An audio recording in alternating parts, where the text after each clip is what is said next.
Bien, je viens ici au G20 avec trois objectifs au nom de la France. Le premier, c'est de faire ratifier le plus vite possible l'accord de Paris, celui que nous avons conclu en décembre dernier pour que le climat puisse être la grande affaire de ces prochaines années. Nous avons déjà remporté, si je puis dire, un premier succès, puisque avant même que le G20 n'ait commencé, la Chine, les États-Unis, qui sont les plus gros émetteurs, ont annoncé la ratification. Donc ce que je vais dire à mes collègues, chefs d'État et de gouvernement, c'est qu'à la fin de l'année, la plupart des pays, des grands pays, puisque les pays les plus concernés, les plus vulnérables ont déjà ratifié, les grands pays doivent ratifier l'accord de Paris pour que l'on mette en œuvre nos engagements. Et je vais montrer l'exemple, puisque la France va lancer une obligation verte. C'est la première fois au monde qu'un État va lancer ce type d'emprunt pour financer des investissements qui visent justement à lutter contre le réchauffement climatique. Je rappelle qu'à Paris, 100 milliards d'euros doivent être mobilisés chaque année à partir de 2020-2022 pour lutter contre le réchauffement climatique.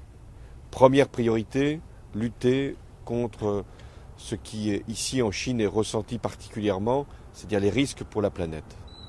Deuxième priorité, c'est de faire en sorte que nous puissions, dans la lutte contre le terrorisme, éviter que les trous dans le système financier puissent offrir des occasions à ceux qui alimentent le terrorisme par toutes sortes de trafics, puissent justement leur permettre de faire leurs basses œuvres, c'est-à-dire organiser à l'échelle du monde des actions terroristes.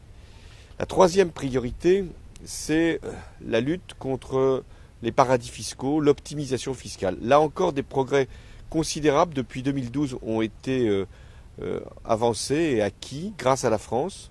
Et je veux que l'on puisse franchir une nouvelle étape pour que la liste des paradis fiscaux ou la liste des pays qui ne respectent pas leurs engagements puisse être établie et qu'ensuite des décisions soient prises par la communauté internationale. Enfin, je veux terminer. L'enjeu du G20, c'est l'enjeu pour la planète de savoir quelle croissance elle veut, pour quel partage des richesses et pour quelle conception, là encore, du développement.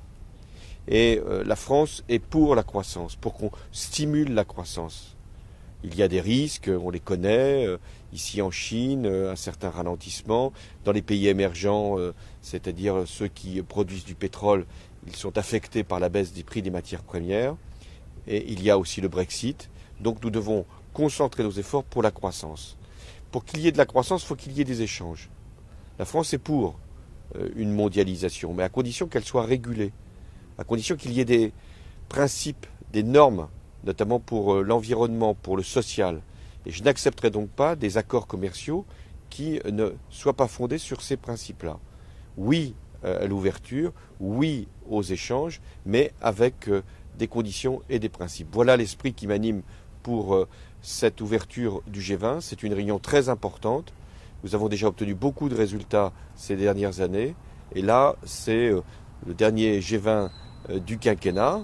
Et donc, je suis encore plus mobilisé pour ce que j'avais dit dès le début, la lutte contre la finance, la priorité à la croissance et une mondialisation qui soit régulée, que tous ces principes-là, avec la grande réussite de la COP 21, soient portés lors de ce G20 ici en Chine. Merci.